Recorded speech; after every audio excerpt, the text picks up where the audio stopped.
지금 전 세계가 발칵 뒤집혔습니다. 사실상의 백기 투항.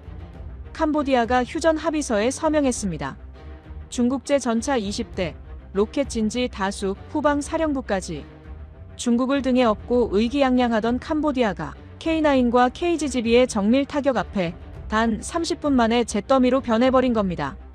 대한민국이 기록한 명중률 98.7%. 이 괴물 같은 숫자가 전 세계 군사 지도를 다시 쓰고 있습니다. 한국 무기 투입 후 단 6시간 만에 역전된 상황.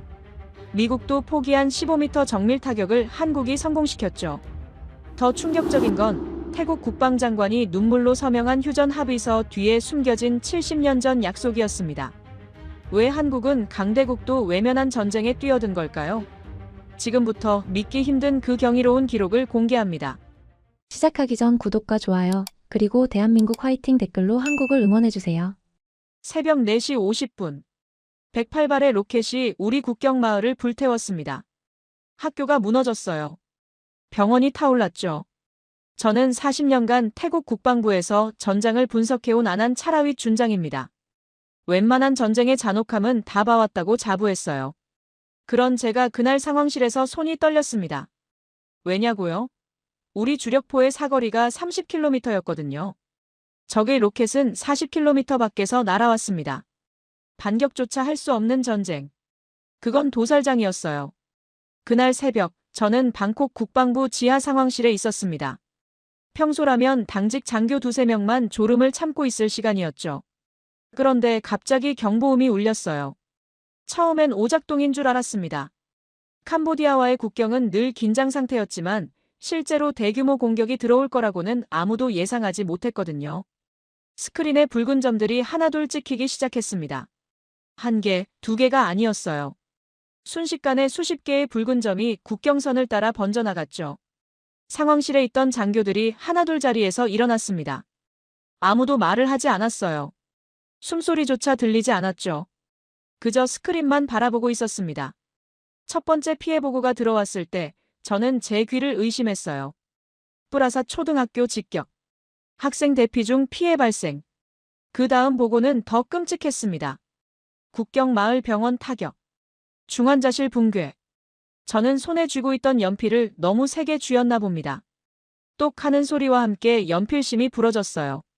그 작은 소리가 적막한 상황실에 울려 퍼졌습니다. 제가 40년간 군에 몸담으면서 배운 건 딱 하나였어요. 전쟁은 감정이 아니라 숫자로 결정된다는 것. 사거리, 화력, 병력, 보급선. 이 숫자들이 승패를 가르죠. 그런데 그날 밤, 그 숫자가 우리를 배신했습니다. 캄보디아가 쏜 건 중국제 BM-21 다연장 로켓이었어요. 사거리 40km.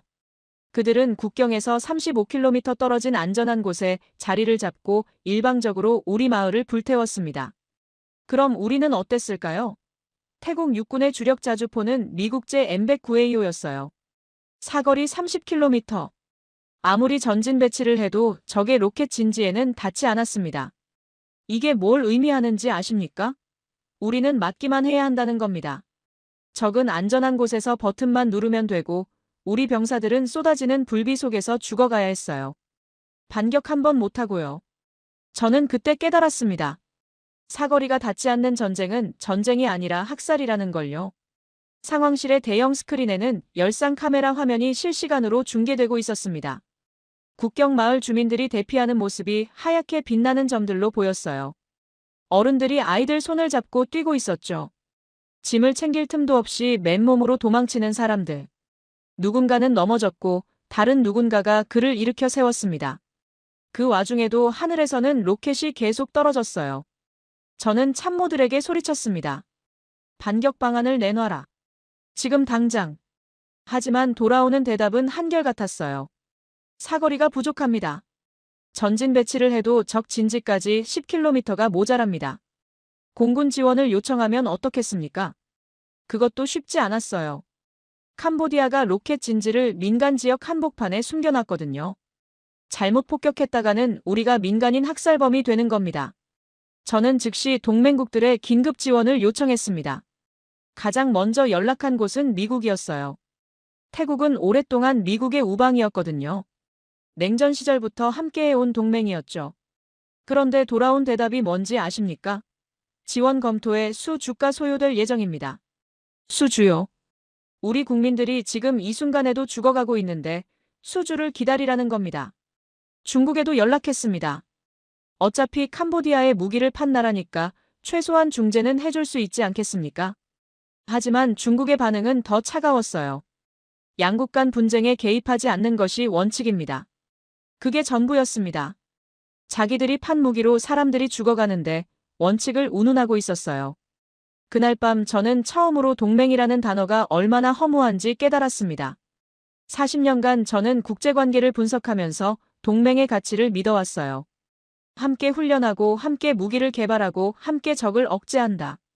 그게 동맹이라고 생각했죠. 하지만 진짜 위기가 닥치니까 아무도 없었습니다. 모두가 계산기를 두드리고 있었어요. 태국을 도왔을 때 얻는 이익과 잃는 이익을 저울질하고 있었던 겁니다. 상황실 한쪽에서 젊은 장교 하나가 울고 있었어요. 뿌라사 초등학교가 그 친구 고향 마을에 있었거든요. 저는 그 장교에게 다가가지 못했습니다. 무슨 말을 해줘야 할지 몰랐어요. 괜찮을 거라고요? 그건 거짓말이었으니까요. 저도 괜찮지 않았습니다. 새벽 6시가 넘어서야 폭격이 멈췄습니다. 108발. 정확히 108발의 로켓이 우리 땅에 떨어졌어요. 학교 2곳, 병원 1곳, 민가 수십 채가 파괴됐습니다. 인명피해 집계는 아직 진행 중이었지만 이미 수십 명이 목숨을 잃었다는 보고가 들어왔죠. 저는 부러진 연필 조각을 내려다봤습니다. 40년간 전장을 분석하면서 이렇게 무력한 적은 처음이었어요. 내 나라 아이들이 죽어가는데 손 내밀어주는 나라가 하나도 없었습니다. 동맹이라는 이름이 이렇게 허무한 줄은 몰랐어요. 사거리 10km. 이 숫자가 머릿속을 떠나지 않았습니다. 이 차이를 메우지 못하면 오늘 밤에도 똑같은 일이 반복될 거였어요. 저는 지도 위에 그려진 국경선을 노려봤습니다. 답이 필요했습니다. 다음 날 오전 정찰 드론이 보내온 영상을 보고 저는 욕설이 나올 뻔했습니다. 캄보디아군이 로켓 진지를 옮겼는데 그 위치가 하필이면 프레아비 헤아르 사원 바로 옆이었거든요. 유네스코 세계문화유산. 1000년이 넘은 크메르 제국의 유산. 그 신성한 사원에서 불과 15m 떨어진 곳에 탄약 상자들이 쌓여 있었습니다. 이게 얼마나 교활한 짓인지 아십니까? 우리가 그 탄약고를 폭격하면 어떻게 되겠어요? 폭발 반경 안에 사원이 들어갑니다. 천년된 석조 기둥이 무너지고 정교한 부조들이 산산조각 나겠죠. 그 순간 태국은 문화재 파괴범이 됩니다. 국제사회의 비난을 받고 유엔 제재를 받고 전쟁에서 이기고도 지는 겁니다. 캄보디아는 그걸 노린 거였어요. 저는 작전회의를 소집했습니다. 참모들이 하나둘 모여들었지만 누구 하나 뾰족한 수를 내놓지 못했어요. 공군 참모가 먼저 입을 열었습니다. 정밀 폭격은 어떻겠습니까? 제2담을 사용하면 목표물만 타격할 수 있습니다. 하지만 저는 고개를 저었어요. 제2담의 오차 범위가 얼마인지 알고 있었거든요. 미국제 제2담. 합동직 격탄이라고 불리는 정밀 유도 폭탄입니다. 분명 뛰어난 무기예요. 하지만 CEP, 그러니까 원형 공산 오차가 10m 이상이었습니다. 쉽게 말하면 목표 지점에서 10m 정도는 빗나갈 수 있다는 뜻이죠. 탄약고와 사원 사이 거리가 15m인데 10m 오차가 있는 폭탄을 쓴다. 사원이 파괴될 확률이 80%가 넘었습니다. 회의실에 무거운 침묵이 흘렀습니다. 한 참모가 중얼거렸어요. 그럼 지상군을 투입하는 건 어떻습니까? 특수부대를 보내서 탄약고를 직접 제거하는 거죠. 저는 한숨을 내쉬었습니다. 그게 가능했으면 진작에 했겠죠. 캄보디아군이 사원 주변에 촘촘하게 방어선을 구축해놨어요. 지상 접근은 사실상 불가능했습니다. 그때 회의실 문이 열렸습니다. 누군가 들어왔어요. 처음 보는 얼굴이었습니다. 동양인이었는데 태국 사람은 아니었어요. 군복 위에 달린 태극 마크가 눈에 들어왔습니다. 한국군이었죠. 그가 거수 경례를 했습니다. 대한민국 국방부 소속 박성우 중령입니다. 긴급 지원 협의차 파견되었습니다. 저는 속으로 의아했어요. 분명 어제 미국과 중국에만 지원을 요청했는데 한국이라니요. 나중에 알고 보니 한국 정부가 태국의 상황을 독자적으로 파악하고 먼저 지원을 제안한 거였습니다. 저는 일단 그를 회의에 참석시켰어요. 솔직히 큰 기대는 없었습니다. 한국이 우리에게 뭘 해줄 수 있겠습니까? 박중령이 스크린 앞으로 걸어갔습니다. 그가 드론 영상을 확대하더니 탄약고와 사원 사이의 거리를 가리켰어요. 15m. 이 거리가 문제라고 들었습니다. 참모 중 하나가 퉁명스럽게 대답했죠. 그렇소. 제2담으로는 사원을 건드리지 않고 탄약고만 타격하는 게 불가능하오. 박중령이 고개를 끄덕였습니다. 그리고 주머니에서 마커를 꺼내더니 화이트보드에 숫자 하나를 적었어요. 3m. 그가 말했습니다. 한국에는 CP 3m 이내의 정밀 유도 폭탄이 있습니다. KGB, 한국형 합동직 격탄입니다. 회의실이 술렁였습니다. 3m라고요? 한 참모가 비웃듯이 물었어요. 미국제 제2담도 10m인데 한국제가 3m라고? 그게 말이 됩니까? 박중령은 표정 하나 바꾸지 않았습니다. 말이 되느냐고 물으셨습니까? 저는 팩트를 말씀드리는 겁니다. 그가 노트북을 연결하더니 화면에 영상을 띄웠습니다. 한국에서 진행된 실사격 시험 영상이었어요. KGB가 투하되는 순간부터 목표물에 명중하는 순간까지가 담겨 있었습니다. 영상 속에서 폭탄은 투하 직후 날개를 펼쳤어요. 마치 글라이더처럼 활강하면서 목표물을 향해 날아갔죠. 그리고 정확히 표적 한가운데에 명중했습니다. 박중령이 설명을 이었습니다. KGB는 GPS와 관성항법 장치를 동시에 사용합니다. GPS 신호가 교란되어도 관성항법 장치가 궤도를 수정하죠. 그리고 투하 후 날개를 펼쳐서 활강하기 때문에 수십 킬로미터 밖에서도 정밀 타격이 가능합니다. 우리 전투기는 적 방공망 밖에서 안전하게 폭탄을 투하하고 이탈할 수 있어요. 저는 그의 말을 들으면서 점점 집중하기 시작했습니다. 사거리 문제까지 해결된다는 건가요? 박중령이 고개를 끄덕였어요. KGB의 활강 사거리는 100km가 넘습니다. 어제 밤처럼 사거리 때문에 반격을 못하는 일은 없을 겁니다. 하지만 참모들은 여전히 회의적이었습니다. 한 사람이 책상을 탁 치며 일어났어요. 잠깐만요. 미국제도 못 믿는 판에 한국제를 믿으라는 겁니까? 한국이 언제부터 정밀 무기 강국이었습니까? 저는 30년간 미국 무기로 싸워왔소.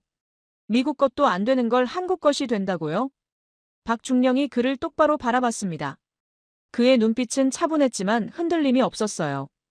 장군님, 30년 전 한국은 소총 하나 제대로 못 만드는 나라였습니다. 하지만 지금은 다릅니다. 저희는 70년간 전쟁의 공포 속에서 살아왔어요. 북한의 장사정포가 서울을 겨냥하고 있는 상황에서 정밀도는 생존의 문제였습니다. 그래서 저희는 3m를 만들어냈습니다. 회의실이 조용해졌습니다. 박중령이 다시 스크린을 가리켰어요. 화면에는 프레아비헤아르 사원의 정교한 석조 부조가 비치고 있었습니다. 천년 전 장인들이 새긴 앞사라 여신들의 춤추는 모습. 그 옆으로 캄보디아군의 투박한 탄약 상자들이 쌓여 있었죠. 아름다움과 파괴가 15m 사이를 두고 공존하는 기괴한 장면이었습니다. 박중령이 말했습니다. 우리는 저 사원을 지키면서 전쟁을 끝낼 수 있습니다. 15m면 충분합니다. 3m 오차의 폭탄이라면요. 저는 그의 얼굴을 바라봤습니다. 허풍을 떠는 것 같지는 않았어요. 그의 눈에는 이상한 확신이 있었습니다. 그건 영업사원의 자신감이 아니었어요. 자기 나라의 기술을 진심으로 믿는 사람의 눈빛이었죠. 하지만 저는 아직 결정을 내릴 수 없었습니다. 이건 도박이었어요. 3m라는 숫자가 사실이라면 우리는 사원을 지키면서 적의 탄약고를 날려버릴 수 있습니다. 하지만 그 숫자가 과장된 거라면 천년의 유산이 우리 손에 무너지는 겁니다. 저는 박중령에게 물었습니다. 중령, 만약 실패하면 어떻게 됩니까? 그가 대답했어요. 실패하지 않습니다. 저는 다시 물었죠. 그래도 만약에요. 그가 저를 똑바로 바라봤습니다. 그럼 저도 책임을 지겠습니다.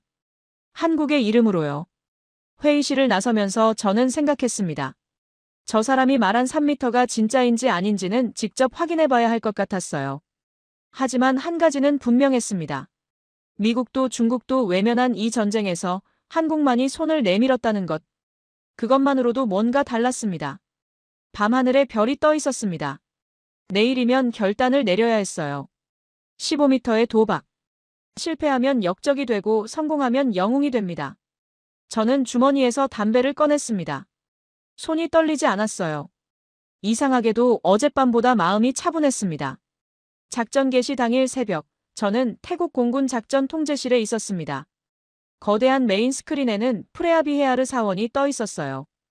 열상 카메라가 포착한 영상이었죠. 천년된 석조 건물의 윤곽이 초록빛으로 빛나고 있었고 그 바로 옆에는 캄보디아군 탄약고가 검은 덩어리처럼 웅크리고 있었습니다. 15m. 그 거리가 화면 속에서 너무나 짧아 보였어요. 저는 손바닥에 땀이 흥건하게 차오르는 걸 느꼈습니다. 옆에 선 박성우 중령은 미동도 없이 화면을 응시하고 있었어요. 저는 속으로 수없이 되뇌었습니다. 저 폭탄이 10m만 빗나가도 나는 태국의 역적이 된다. 천년의 유산을 파괴한 장군으로 역사에 남는 거야. 통제실에는 20명 남짓한 인원이 각자의 자리를 지키고 있었습니다. 레이더 담당관, 통신 담당관, 기상 분석관. 모두가 긴장한 얼굴로 스크린을 바라보고 있었어요. 평소에는 잡담도 오가는 공간이었지만 그날은 숨소리조차 조심스러웠습니다. 무전기에서 조종사의 목소리가 흘러나왔습니다. 알파1, 투하 지점 접근 중. 고도 15,000피트. 목표물 확인 완료. 저는 숨을 멈췄어요. 시작되는 거였습니다. 박중령이 처음으로 입을 열었습니다. 준장님, KGB는 투하 직후 날개를 펼칩니다. 그 순간부터 폭탄은 단순한 철덩어리가 아니라 스스로 생각하는 글라이더가 되는 거죠. 저는 고개를 끄덕였지만 사실 그의 말이 제대로 귀에 들어오지 않았어요. 머릿속은 온통 실패했을 때의 상황으로 가득 차 있었거든요. 스크린 한쪽에 F-16 전투기의 위치가 점으로 표시되어 있었습니다. 적 방공망에서 수십 킬로미터 떨어진 안전한 거리였어요. 이게 KGB의 장점이라고 박중령이 설명했었죠. 활강거리가 길어서 우리 조종사는 위험에 노출되지 않고도 정밀 타격이 가능하다고요. 하지만 그 순간 제가 걱정한 건 조종사의 안전이 아니었습니다. 오직 사원이었어요. 조종사의 목소리가 다시 들렸습니다. 투하 준비 완료. 최종 확인 요청. 저는 박중령을 돌아봤습니다. 그가 고개를 끄덕였어요. 저는 깊은 숨을 들이쉬고 무전기를 잡았습니다. 알파1, 투하 승인한다. 제 목소리가 떨리지 않은 게 신기했습니다. 웨폰 릴리스. 조종사의 침착한 목소리와 함께 스크린 속 전투기 아이콘 옆에 작은 점 하나가 분리되었습니다. KGB가 투하된 거였어요. 박중령이 낮은 목소리로 말했습니다. 지금 날개가 펼쳐지고 있을 겁니다. 저는 상상했습니다. 15,000피트 상공의 차가운 공기 속에서 폭탄의 옆구리가 갈라지고 접혀있던 날개가 철컥 소리와 함께 펼쳐지는 장면을요. 그 순간부터 폭탄은 떨어지는 게 아니라 날아가는 거였습니다. 목표물을 향해 스스로 방향을 수정하면서요. 통제실의 대형 스크린에 카운트다운이 떴습니다. 17초. 목표물 도달까지 17초. 저는 그 숫자를 노려봤어요. 17, 16, 15. 숫자가 줄어들 때마다 심장이 조여왔습니다. 박중령이 조용히 설명했습니다. 지금 폭탄은 GPS 신호를 받으면서 궤도를 수정하고 있습니다. 만약 신호가 끊겨도 관성 항법 장치가 작동해서 경로를 유지하죠. 이중 안전장치입니다. 저는 그의 말을 들으면서도 눈을 스크린에서 뗄 수가 없었어요. 12, 11, 10. 통제실에 누군가가 작게 기도하는 소리가 들렸습니다. 저도 모르게 주먹을 꽉 쥐었어요. 손톱이 손바닥을 파고들었지만 아프지 않았습니다. 그저 저 숫자가 빨리 끝나기를 바랐어요. 7, 6, 5. 박중령의 얼굴에도 처음으로 긴장의 빛이 스쳤습니다. 그도 인간이었던 거죠. 아무리 자국의 기술을 믿는다 해도 이 순간만큼은 두려웠을 겁니다. 4, 3, 2, 1. 스크린이 하얗게 번쩍였습니다. 폭발이었어요. 저는 눈을 질끈 감았다가 떴습니다. 열상 카메라 화면이 잠시 흔들리더니 다시 안정되었어요. 먼지와 연기가 화면을 가득 채웠습니다. 아무것도 보이지 않았어요. 통제실이 얼어붙었습니다. 아무도 말하지 않았어요. 아무도 움직이지 않았습니다. 저는 숨을 참은 채 화면을 노려봤어요. 먼지가 걷히기를 기다렸습니다. 그 몇 초가 몇 시간처럼 느껴졌어요. 서서히 먼지가 가라앉기 시작했습니다. 화면 속 윤곽이 드러났어요. 저는 눈을 크게 떴습니다. 탄약고가 있던 자리에는 거대한 구덩이가 생겨 있었어요. 완전히 증발한 거였죠. 그리고 그 옆, 불과 15m 떨어진 곳에 사원이 서 있었습니다. 천년된 석조 기둥들이 한치의 손상도 없이 그대로 서 있었어요. 레이더 담당관이 외쳤습니다. 컨펌. 목표물 파괴 확인. 사원 피해 없음. 클리어. 그 순간 통제실이 터져나갔습니다. 환호성이 울려 퍼졌어요. 누군가는 박수를 치고 누군가는 옆 사람을 끌어안았습니다. 40년간 군 생활을 하면서 이렇게 벅찬 순간은 처음이었어요. 저는 그 자리에 멍하니 서 있었습니다. 다리에 힘이 풀리는 것 같았어요. 박중령이 제게 다가왔습니다. 그의 얼굴에도 안도의 빛이 역력했어요. 준장님 3m였습니다. 저는 그를 바라봤습니다. 그가 약속한 대로였어요. 그 숫자는 과장이 아니었습니다. 저는 박중령의 손을 잡았습니다. 말이 나오지 않았어요. 고맙다는 말, 미안하다는 말, 대단하다는 말. 수많은 말들이 목구멍까지 차올랐지만 어느 것도 입 밖으로 나오지 않았습니다.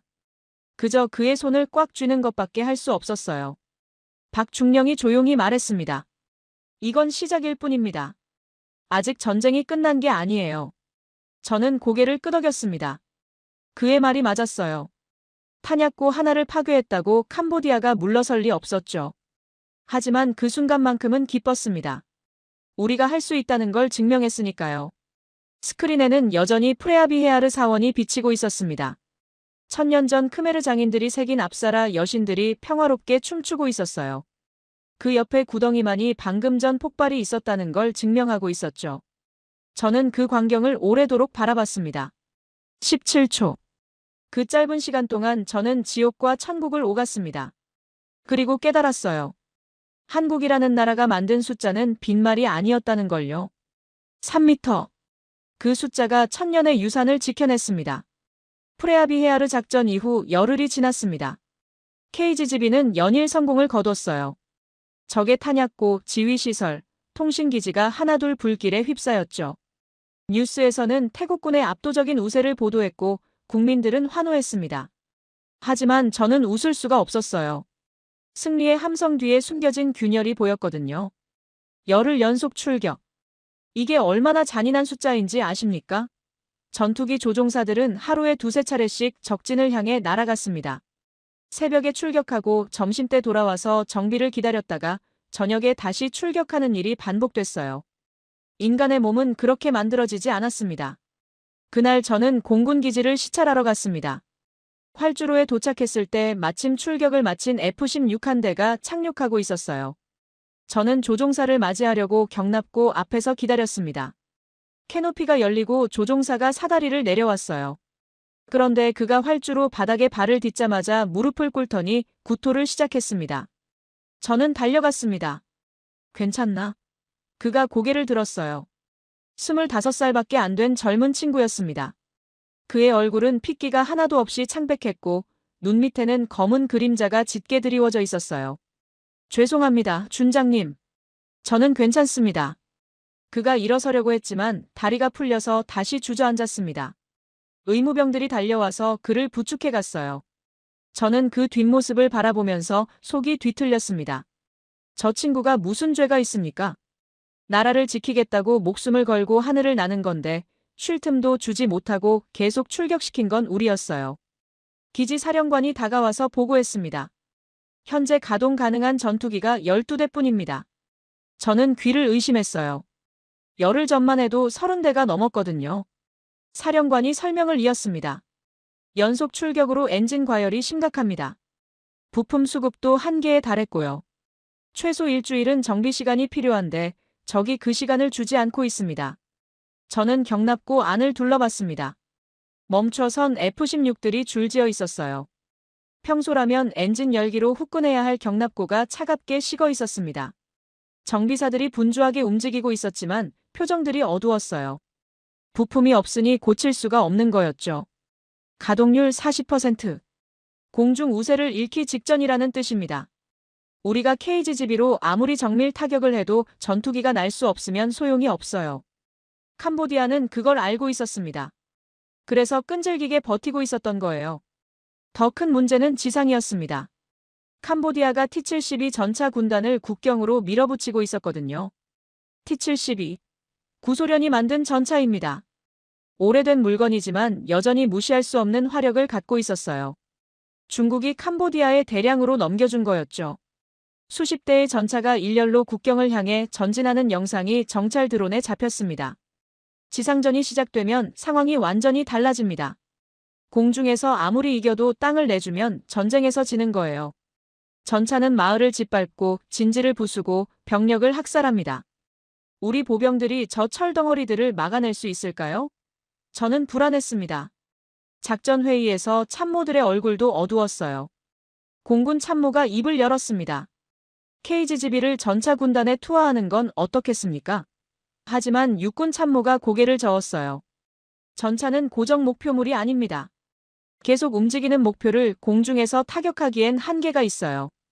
게다가 적 전차가 민간 지역 사이로 분산되면 폭격 자체가 불가능해집니다. 저는 지도를 노려봤습니다. 국경 마을들이 점점이 찍혀 있었어요. 저 마을들 사이로 적 전차가 밀고 들어오면 어떻게 막습니까? 보병에게 대전차 미사일을 들려보내야 합니까? 그건 병사들을 죽으라고 보내는 거나 마찬가지였어요. 박성우 중령이 회의실 한쪽에 조용히 앉아 있었습니다. KGB 작전 이후로 그는 저와 함께 다니며 상황을 지켜보고 있었어요. 저는 그에게 물었습니다. 중령, 한국에는 전차를 막을 무기가 없소. 그가 잠시 침묵하더니 대답했습니다. 있습니다. 하지만 공중 무기로는 한계가 있어요. 지상에서 직접 맞붙어야 합니다. 저는 한숨을 쉬었습니다. 그게 문제였어요. 우리 육군의 자주포는 사거리도 짧고 화력도 부족했거든요. 적 전차 군단과 포격전을 벌이면 밀릴게 뻔했습니다. 그래서 지금까지 공군력에만 의존해왔던 거였죠. 회의가 끝난 후 저는 기지 외곽을 걸었습니다. 해가 지고 있었어요. 붉은 노을이 활주로 위에 길게 드리워져 있었습니다. 저 멀리서 정비사들이 F-16의 엔진 덮개를 열고 무언가를 점검하고 있었어요. 하지만 그들의 움직임에서 희망은 보이지 않았습니다. 공중에서 이긴 전쟁을 지상에서 마무리 지을 힘이 필요했습니다. 강철로 된 심장. 적 전차와 맞붙어도 밀리지 않을 화력. 수십 킬로미터 밖에서 적 진지를 초토화시킬 수 있는 장거리 타격 능력. 그런 무기가 있다면 이 전쟁을 끝낼 수 있었어요. 하지만 그런 무기가 어디 있습니까? 미국에 요청해봤자 또 수주를 기다리라고 할 거였고 중국은 애초에 적국 편이었죠. 저는 답이 없는 방정식 앞에 서 있는 기분이었습니다. 숙소로 돌아오는 길에 박중령이 제 옆에 섰습니다. 그가 조용히 말했어요. 준장님, 내일 한국에서 연락이 올 겁니다. 저는 그를 돌아봤습니다. 무슨 연락입니까? 그가 대답했어요. 지상전을 끝낼 준비가 됐다는 연락이요. 저는 그 말의 의미를 완전히 이해하지 못했습니다. 하지만 그의 눈빛에서 무언가 확신 같은 게 느껴졌어요. KGB 때도 그랬죠. 그는 말로만 약속하지 않았습니다. 숫자로 증명해 보였어요. 저는 물었습니다. 그게 뭔지 미리 말해줄 순 없소. 그가 희미하게 웃었습니다. 직접 보시면 아실 겁니다. 땅을 울리는 소리가 들릴 거예요. 숙소에 들어와서 침대에 누웠지만 잠이 오지 않았습니다. 창밖으로 별이 보였어요. 저 별빛 아래 어딘가에서 캄보디아 전차들이 우리 국경을 향해 전진하고 있었겠죠. 그리고 또 어딘가에서는 한국이 무언가를 준비하고 있었고요. 저는 눈을 감았습니다. 땅을 울리는 소리. 그게 무슨 뜻인지 내일이면 알게 될 거였어요. 다음 날 아침, 저는 박중령과 함께 국경 인근 피난소를 방문했습니다. 전선에서 밀려난 주민들을 위로하고 상황을 점검하기 위해서였어요. 차를 타고 1시간쯤 달리자 흙먼지 날리는 천막촌이 나타났습니다. 멀리서 포성이 희미하게 들려왔어요. 전쟁은 아직 끝나지 않았다는 걸 일깨워주는 소리였죠. 피난소에는 수천 명의 주민들이 모여 있었습니다. 아이들은 울고 있었고 어른들은 지친 얼굴로 앉아 있었어요. 천막 사이를 걸으면서 저는 마음이 무거웠습니다. 이 사람들이 무슨 죄입니까? 그저 국경 근처에 살았다는 이유만으로 하루아침에 집을 잃고 떠돌게 된 거였어요. 한 천막 앞을 지나는데 누군가 박중령을 불러 세웠습니다. 떨리는 목소리였어요. 저기요, 젊은이. 한국 군인 맞소? 저는 고개를 돌렸습니다. 천막 입구에 한 노인이 앉아 있었어요. 낡은 군복 상의를 걸치고 있었는데 세월의 발에서 원래 색이 뭐였는지도 알 수 없을 지경이었습니다. 노인의 얼굴에는 주름이 깊게 패여 있었고 눈은 흐릿했지만 박중령의 가슴에 달린 태극 마크를 정확히 바라보고 있었어요. 박중령이 노인 앞에 무릎을 꿇었습니다. 네, 어르신. 대한민국 국군입니다. 노인의 눈가가 촉촉해졌어요. 그가 떨리는 손으로 품속을 더듬더니 무언가를 꺼냈습니다. 낡은 사진 한 장이었어요. 가장자리가 너덜너덜해지고 곰팡이 얼룩까지 묻어 있었지만 노인은 그걸 보물처럼 조심스럽게 들고 있었습니다. 저는 그 사진을 들여다봤습니다. 흑백 사진이었어요. 눈 덮인 산을 배경으로 두 젊은이가 어깨동무를 하고 웃고 있었습니다. 한 명은 동양인이었고 다른 한 명도 동양인이었는데 얼굴 생김새가 달랐어요. 사진 속 두 청년의 웃음이 너무나 환했습니다. 전쟁터라고는 믿기 어려울 만큼요. 노인이 사진을 가리키며 말했습니다. 이게 나요. 1950년 한국이었소. 눈이 얼마나 많이 왔는지 발가락이 얼어붙는 줄 알았소. 그런데 이 친구가 자기 양말을 벗어서 나한테 줬어요. 자기는 맨발로 눈밭을 걸으면서. 노인의 목소리가 떨렸습니다. 이름이 뭐였더라? 김 뭐였는데. 얼굴은 아직도 생생한데 이름이 기억이 안 나요. 저는 숨을 멈췄습니다. 1950년이면 한국 전쟁이었어요. 저도 역사책에서 읽은 적이 있었습니다. 태국이 한국 전쟁 때 유엔군으로 참전했다는 걸요. 하지만 그게 이렇게 살아있는 사람의 기억으로 제 앞에 나타날 줄은 몰랐습니다. 노인이 박중령의 손을 덥석 잡았습니다. 그 손은 뼈만 앙상하게 남은 늙은 손이었지만 놀라울 만큼 강한 힘으로 중령의 손을 붙들고 있었어요. 한국은 잘 살고 있소? 그때 우리가 도우러 갔을 때는 폐허였는데. 다 불타고 부서지고 먹을 것도 없었소. 사람들이 풀뿌리를 캐먹고 있었어요. 그 아이들은 지금 잘 지내고 있소? 박중령의 눈이 붉어지는 게 보였습니다. 그가 노인의 손을 두 손으로 감싸 쥐며 대답했어요. 네, 어르신. 잘 살고 있습니다. 덕분에 잘 살고 있어요. 노인이 고개를 끄덕였습니다. 다행이요. 다행이야. 그때 같이 싸우다 죽은 친구들도 있었는데 그 친구들한테 가면 뭐라고 말해줄지 걱정이었소. 저는 가슴이 먹먹해졌습니다. 4,000명. 태국에서 4,000명이 한국전쟁에 참전했어요. 그중 129명이 전사했습니다. 이름도 모르는 나라 한 번도 가본 적 없는 땅을 지키기 위해 목숨을 바친 거였어요. 리틀 타이거. 그게 당시 한국인들이 태국군에게 붙여준 별명이었습니다. 작지만 용맹한 호랑이라는 뜻이었죠. 박중령이 노인에게 물었습니다. 어르신, 그때 왜 한국에 가셨습니까? 한국이 어딘지도 모르셨을 텐데요. 노인이 희미하게 웃었어요. 그 웃음에는 70년의 세월이 담겨 있었습니다. 몰랐지. 한국이 어디 붙었는지도 몰랐어. 하지만 사람들이 죽어간다고 하더라고. 공산당이 쳐들어와서 사람들을 죽인다고. 그래서 갔소. 그게 다요. 저는 그 말을 듣고 할 말을 잃었습니다. 그게 다라고요? 자기 목숨을 걸고 바다 건너 낯선 전쟁터에 간 이유가 그게 다라니요. 하지만 동시에 이해가 됐어요. 그게 그 세대 사람들이었습니다. 복잡한 계산 없이 누군가 죽어가면 도우러 가는 사람들이었어요. 노인이 다시 사진을 들여다봤습니다. 그의 눈에서 눈물이 흘러내렸어요. 이 친구가 전사했소. 고지 어디서였는데 이름도 못 찾았어. 시신도 못 찾았고. 나는 살아서 돌아왔는데 이 친구는 그 차가운 땅에 묻혔소. 노인의 어깨가 떨렸습니다. 70년이 지났는데도 아직 꿈에 나와요. 웃으면서 양말 벗어주던 그 얼굴이. 박중령이 노인의 손을 꽉 쥐었습니다. 그의 목소리도 떨리고 있었어요. 어르신, 저희는 잊은 적이 없습니다. 당신들이 흘린 피가 지금의 대한민국을 만들었습니다. 저희가 이렇게 살 수 있는 건 어르신 같은 분들이 그때 와주셨기 때문이에요. 노인이 박중령을 올려다봤습니다. 진짜요? 한국 사람들이 아직도 기억해요? 박중령이 고개를 끄덕였습니다. 네, 기억합니다. 그래서 저희가 여기 온 겁니다. 그때 멀리서 굉음이 들려왔습니다. 처음에는 포성인가 싶었어요. 하지만 아니었습니다. 규칙적인 진동이었어요. 땅이 울리고 있었습니다. 점점 가까워지는 소리. 저는 천막 밖으로 나갔습니다. 먼지 폭풍이 일고 있었어요. 그 먼지 속에서 거대한 철 덩어리들이 모습을 드러냈습니다. K9 자주포였어요. 한국이 만든 1500마력의 괴물. 8대가 일렬로 대열을 지어 피난소 앞을 지나가고 있었습니다. 땅이 울렸어요. 심장까지 전해지는 진동이었습니다. 노인이 비틀거리며 천막 밖으로 나왔습니다. 그가 K9을 바라봤어요. 그의 눈이 크게 떠졌습니다.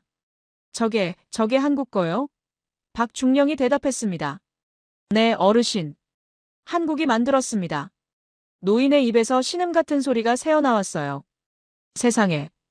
그때는 총도 제대로 없었는데. 맙도 굶으면서 싸웠는데.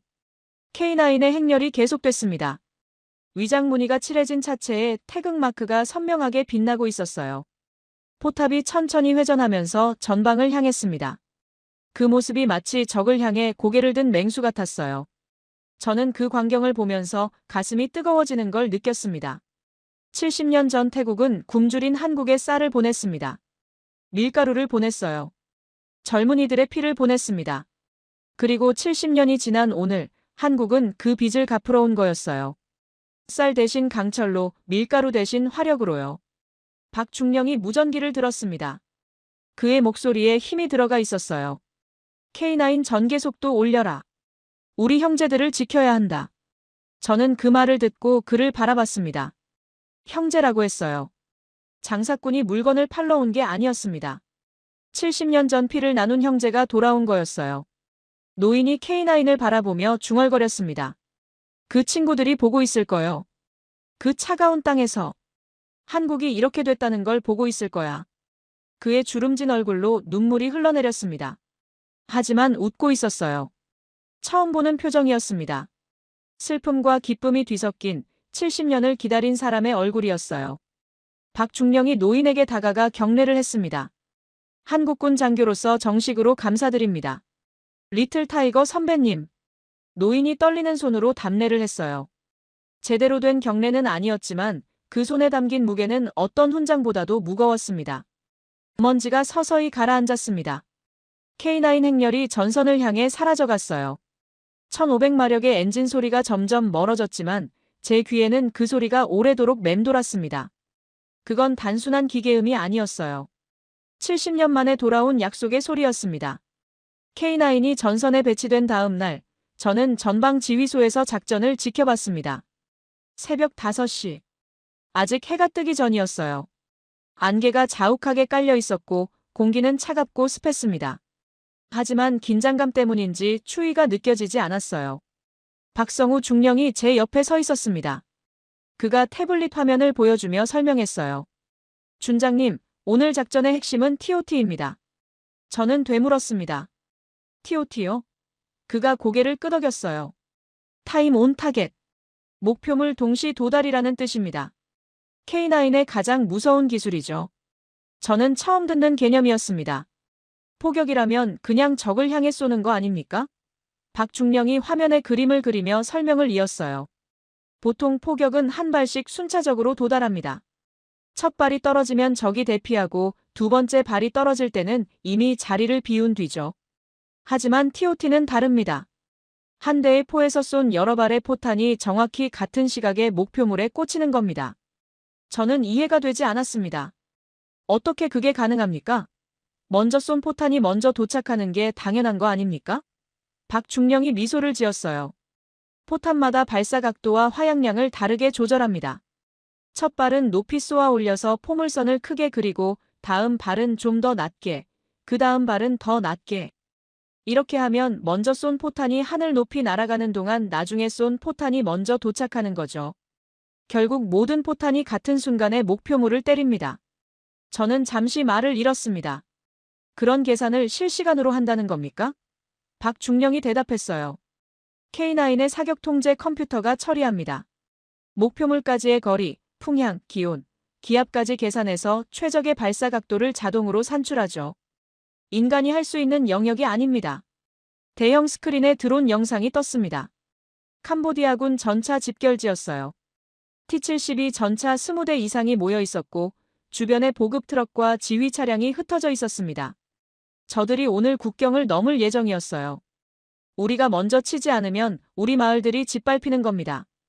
박중령이 무전기를 들었습니다. 그의 목소리는 놀라울 만큼 차분했어요. 전포대 사격 준비. 목표물 좌표 확인. K9 8대가 일제히 포탑을 돌렸습니다. 긴 포신이 새벽 하늘을 향해 올라갔어요. 마치 8마리의 맹수가 동시에 고개를 드는 것 같았습니다. 사격 개시. 박중령의 명령이 떨어지자마자 굉음이 터졌습니다. 8대의 K9이 동시에 불을 뿜었어요. 포구에서 섬광이 번쩍이고 충격파가 제 가슴을 때렸습니다. 그런데 거기서 끝이 아니었어요. 첫 발을 쏜 지 몇 초 만에 두 번째 발이 나갔고 곧이어 세 번째 발이 뒤따랐습니다.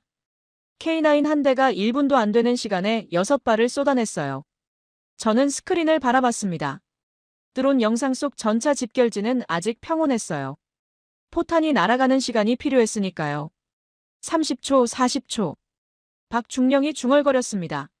5초 전, 4초, 3초, 2초, 1초. 화면이 하얗게 번쩍였습니다. 한 발이 아니었어요. 동시에 수십 발의 폭발이 일어났습니다. 마치 땅 전체가 들썩이는 것 같았어요. 전차들이 있던 자리에 화염 기둥이 솟구쳤고 검은 연기가 하늘을 뒤덮었습니다. 폭발이 연쇄적으로 이어졌어요. 탄약고가 터지고 연료통이 불길에 휩싸이고 지휘 차량이 산산조각 났습니다. 제 옆에 있던 참모 하나가 신음을 흘렸습니다. 세상에. 저도 같은 심정이었어요. 전차가 폭발하는 게 아니라 증발하는 것 같았습니다. 한순간에 20대가 넘는 전차가 형체도 없이 사라졌어요. T-72가 아무리 구식이라지만 전차는 전차입니다. 두꺼운 장갑으로 보호받는 철 덩어리를 이렇게 허무하게 부숴버리다니요. 박중령이 설명했습니다. 이게 TOT의 효과입니다. 적에게 대피할 시간을 주지 않아요. 첫 발이 떨어지는 순간 이미 모든 게 끝난 겁니다. 도망치려고 해도 소용없어요. 어디로 도망쳐도 그곳에 포탄이 떨어지니까요. 저는 고개를 끄덕였지만 솔직히 등골이 서늘했습니다. 이건 전쟁이 아니라 처형이었어요. 하지만 작전은 거기서 끝이 아니었습니다.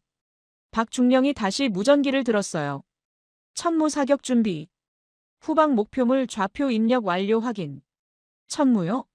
저는 되물었습니다. K9 말고 다른 무기도 있었던 겁니까? 박중령이 고개를 끄덕였어요. K9이 전방을 정리하는 동안 천무가 후방을 끊습니다. 사거리 45km. 적의 통신기지와 보급선을 타격할 겁니다. 저는 순간 숨이 멎었습니다. 45km요? 그 거리면 적진 한복판 아닙니까? 화면이 전환됐습니다. 드론이 촬영한 캄보디아군 후방 기지였어요. 대형 안테나가 세워진 통신시설과 연료 탱크, 탄약 집적소가 보였습니다. 저곳이 적 전체의 신경망이었어요. 저기가 무너지면 전선의 캄보디아군은 눈과 귀를 잃는 겁니다. 천무가 불을 뿜었습니다. K9과는 또 다른 종류의 굉음이었어요. 발사관에서 로켓탄이 연속으로 뿜어져 나왔습니다. 화염에 꼬리를 달고 하늘로 솟구치는 유도탄들. 그 모습이 마치 용이 불을 내뿜는 것 같았어요. 몇 초 만에 수십 발이 하늘로 사라졌습니다. 저는 시계를 봤습니다. 45km. 그 거리를 얼마 만에 주파하는 겁니까? 박중령이 대답했어요.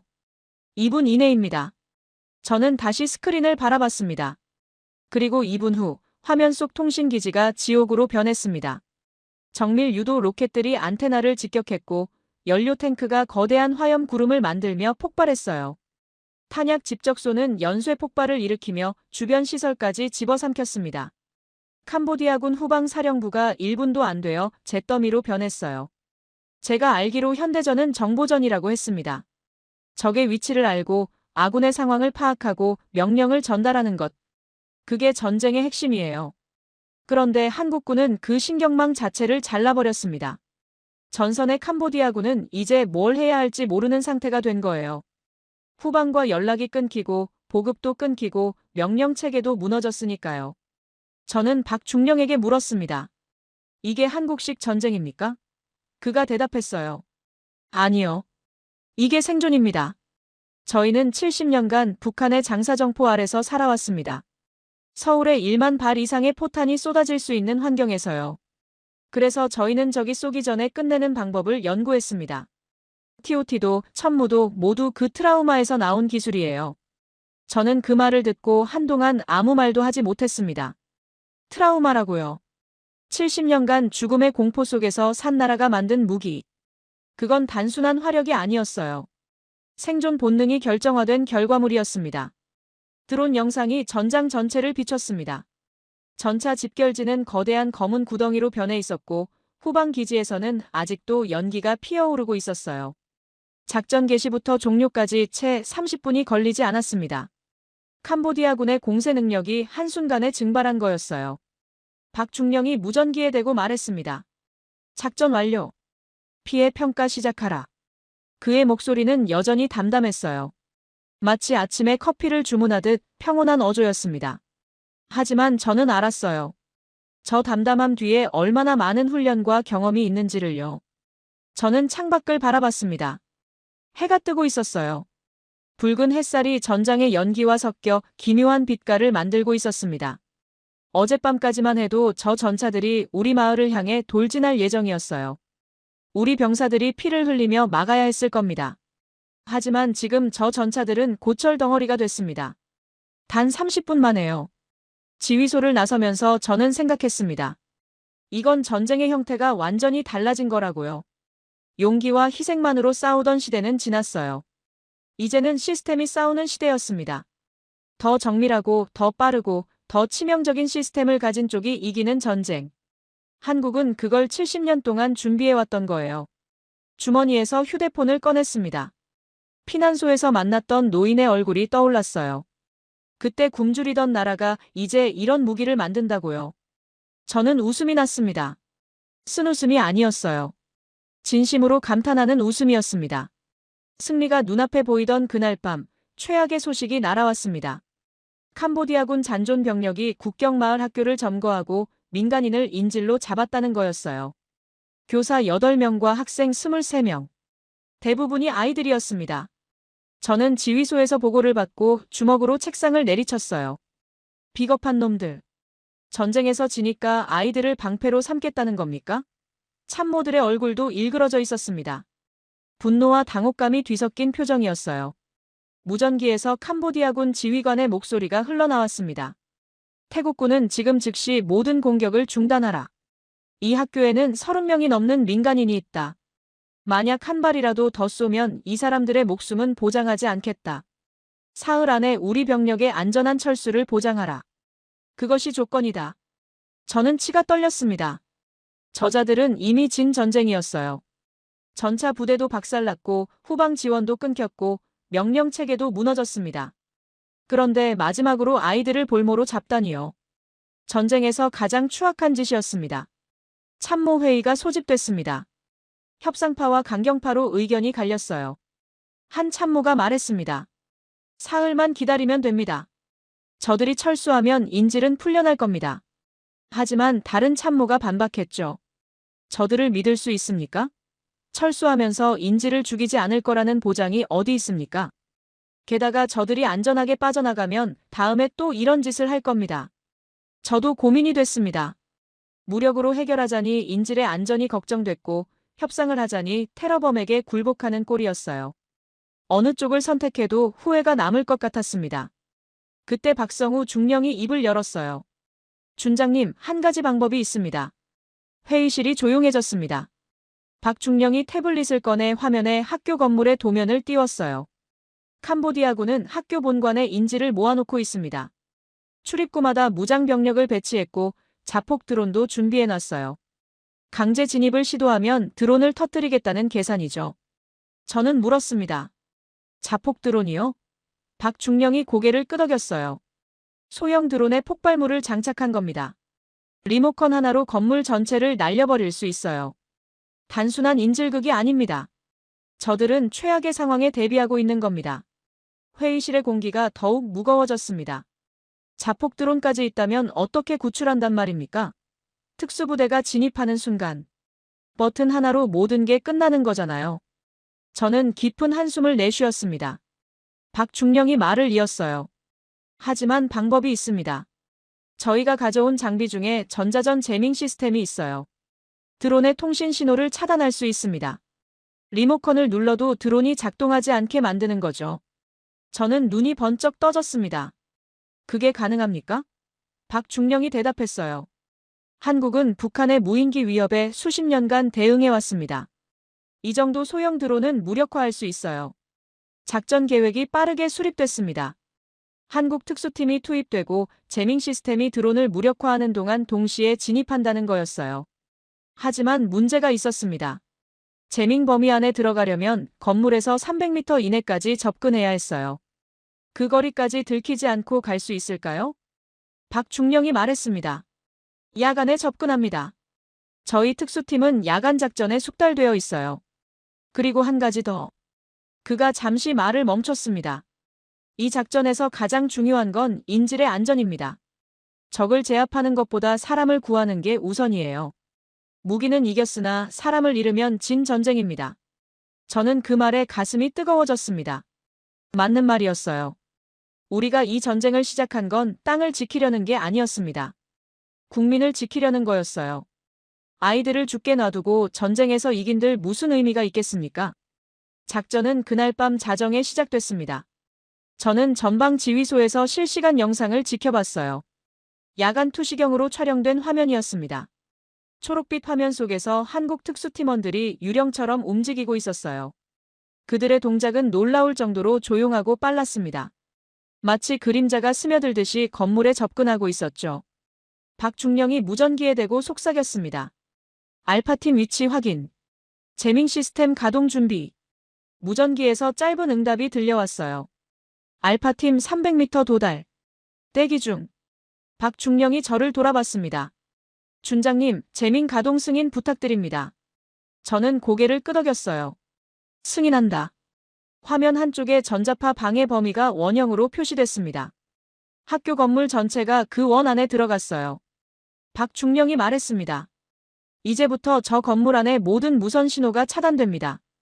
드론도 무전기도 작동하지 않을 거예요. 저는 손에 땀이 흥건해지는 걸 느꼈습니다. 진입 개시. 박중령의 명령이 떨어지자 화면 속 특수팀원들이 일제히 움직였습니다.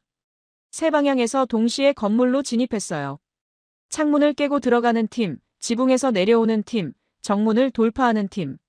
그들의 움직임은 완벽하게 동기화되어 있었습니다. 캄보디아군은 혼란에 빠졌어요. 무전기가 안 되니까 서로 연락을 할 수 없었죠. 자폭 드론의 리모컨을 눌렀을 텐데 아무 반응이 없었을 겁니다. 그 당혹감이 채 가시기도 전에 한국 특수팀이 들이닥친 거예요. 총성이 울렸습니다. 짧고 정확한 사격이었어요. 화면 속에서 적 병사들이 하나둘 쓰러졌습니다. 특수팀원들은 한치의 망설임도 없이 움직였어요. 적과 인질이 뒤섞인 상황에서 오직 적만 골라서 제압하고 있었습니다. 그 정확함이 소름이 끼칠 정도였어요. 3분. 진입부터 제압까지 채 3분이 걸리지 않았습니다. 무전기에서 보고가 들려왔어요. 작전 완료. 적 병력 전원 제압. 인질 전원 무사. 반복한다. 인질 전원 무사. 저는 그 말을 듣고 의자에 털썩 주저앉았습니다. 다리에 힘이 풀렸어요. 전원 무사라고요. 아이들이 모두 살았다고요. 화면이 전환됐습니다. 학교 건물 안에서 아이들이 나오고 있었어요. 울고 있는 아이도 있었고 멍하니 서 있는 아이도 있었습니다. 하지만 모두 살아 있었어요. 두 발로 걸어 나오고 있었습니다. 교사들이 아이들을 감싸 안고 있었고 특수팀원들이 그들을 안전지대로 안내하고 있었죠. 저는 눈시울이 뜨거워지는 걸 느꼈습니다. 어제까지만 해도 저 아이들은 죽음의 공포 속에 있었어요. 총구 앞에서 떨고 있었을 겁니다. 그런데 지금 저렇게 걸어 나오고 있습니다. 한국이 보내준 특수팀 덕분에요. 박중령이 제게 다가왔습니다. 그의 손에는 종이컵이 들려 있었어요. 따뜻한 커피였습니다. 수고하셨습니다, 준장님. 저는 그 커피를 받아들었어요. 손이 아직도 떨리고 있었습니다. 커피 향이 코끝에 닿았어요. 그제야 긴장이 조금씩 풀리는 것 같았습니다. 저는 박중령에게 물었어요. 왜 이렇게까지 합니까? 한국에게 태국은 그냥 무기 수출 시장일 뿐일 텐데요. 왜 특수부대까지 보내서 우리 아이들을 구하는 겁니까? 박중령이 잠시 침묵하더니 대답했습니다.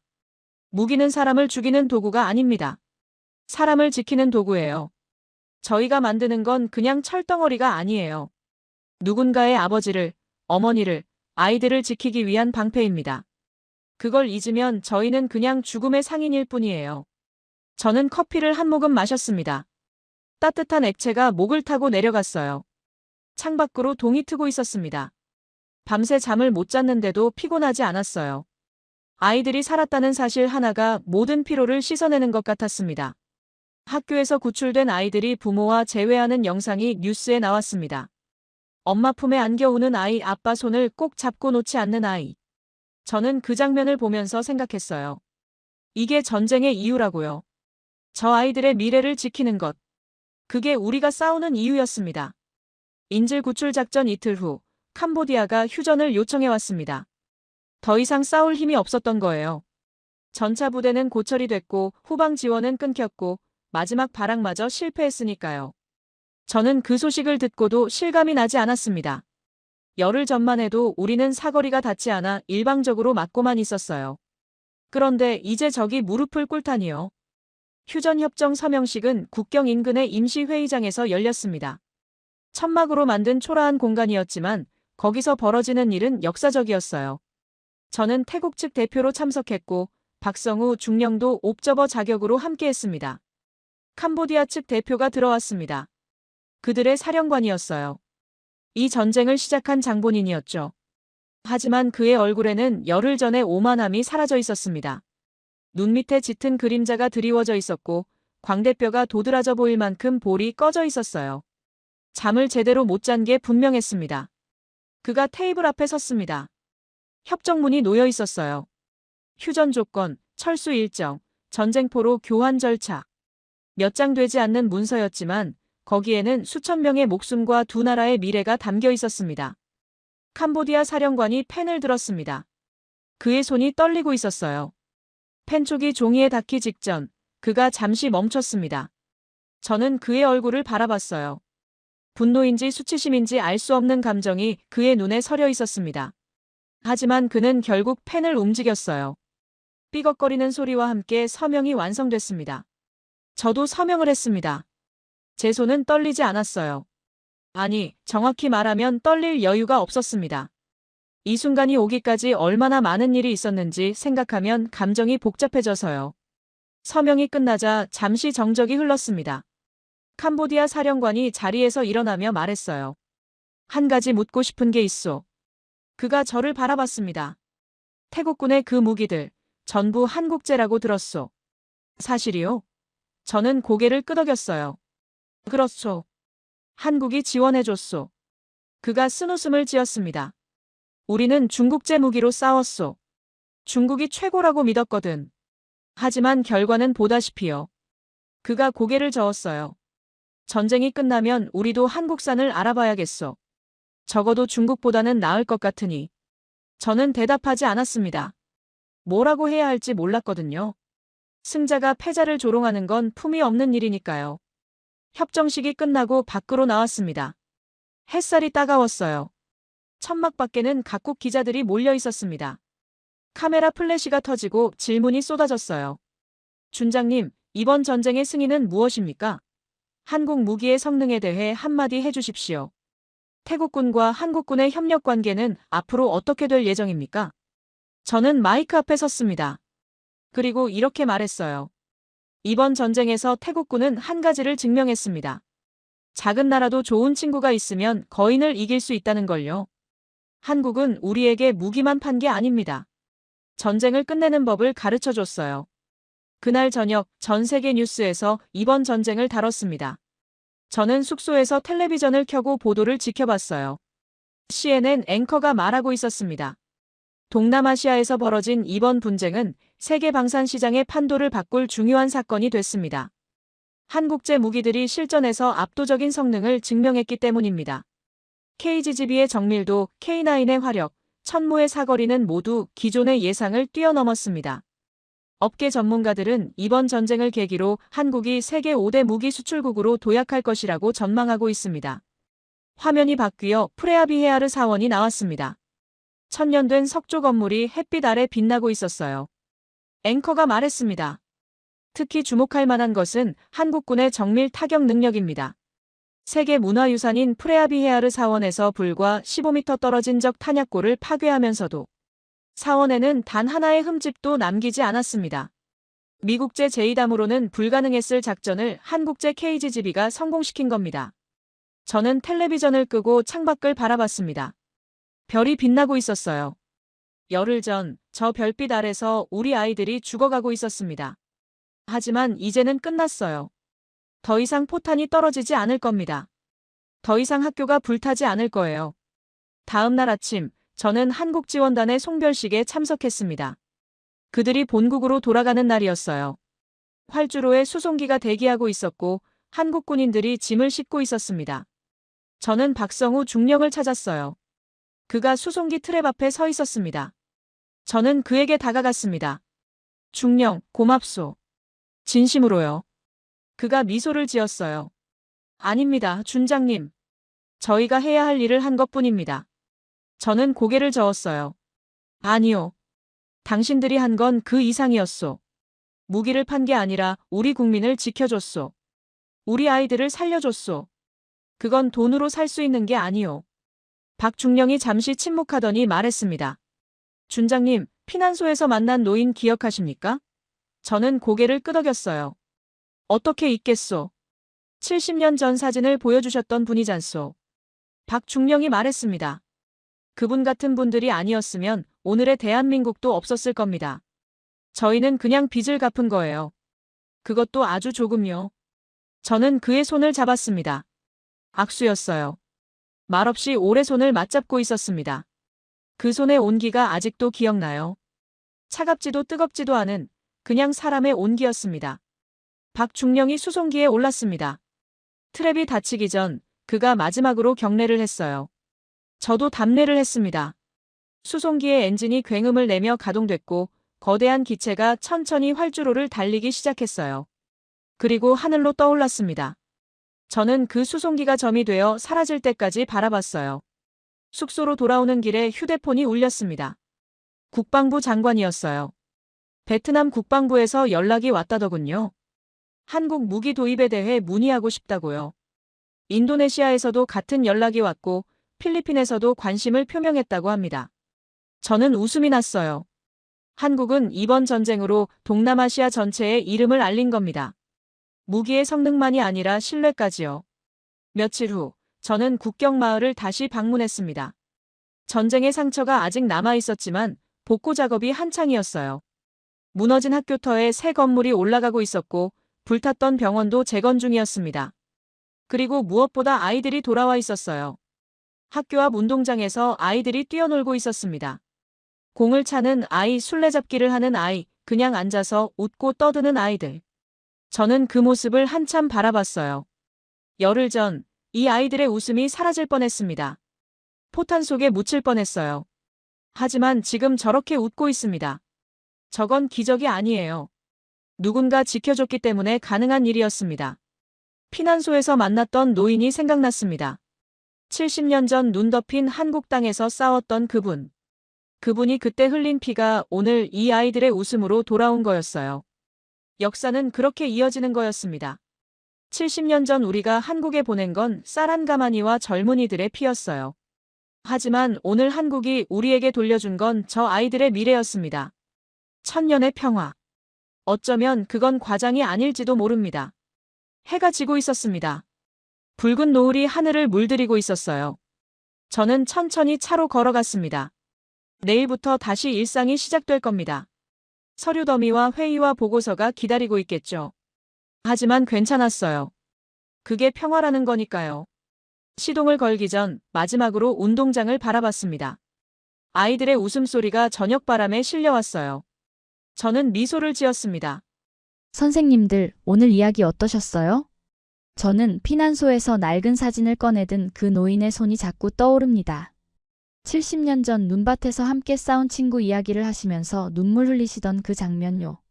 목이 메었어요. 그리고 박성우 중령이 그 손을 두 손으로 감싸 쥐며 말했잖아요. 저희는 잊은 적이 없습니다. 라고요. 저는 그 장면에서 눈물이 났습니다. 혹시 이런 생각하시는 분 계세요? 나는 늙었다. 이제 할 수 있는 게 없다. 젊은 사람들한테 짐만 된다. 그런 생각하지 마세요. 절대로요. 선생님 얼굴에 주름, 그건 훈장이에요. 선생님 손에 굳은 살, 그건 대한민국이 드리는 무공훈장이랍니다. 선생님들은 영웅입니다. 저는 그렇게 믿습니다. 저 감동방송은요, 앞으로도 선생님들 옆에 있을게요. 심심하실 때 말동무가 되어드리고 가슴 뛰는 이야기로 찾아볼게요. 그게 제가 할 수 있는 작은 보답이거든요. 선생님들, 요즘 날씨가 많이 춥잖아요. 외출하실 때 목도리 꼭 챙기시고요. 장갑도 끼세요. 따뜻한 국물 드시고 감기 기운 있으시면 병원 꼭 가세요. 선생님들이 건강하셔야 저도 좋거든요. 오늘 영상이 마음에 드셨다면 구독이랑 좋아요 한번 눌러주세요. 돈 드는 거 아니에요.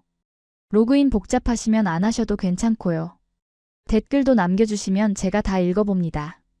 독수리 타법이어도 괜찮아요. 오타 나도 괜찮아요. 선생님 마음만 전해주시면 돼요. 오늘 밤 거울 한번 보세요. 거기 비친 얼굴이 대한민국을 만든 영웅입니다. 존경하고 감사하고 사랑합니다. 지금까지 여러분의 영원한 말동무 감동방송 TV였습니다. 세계를 놀라게 한 대한민국 다음 영상에서도 계속됩니다.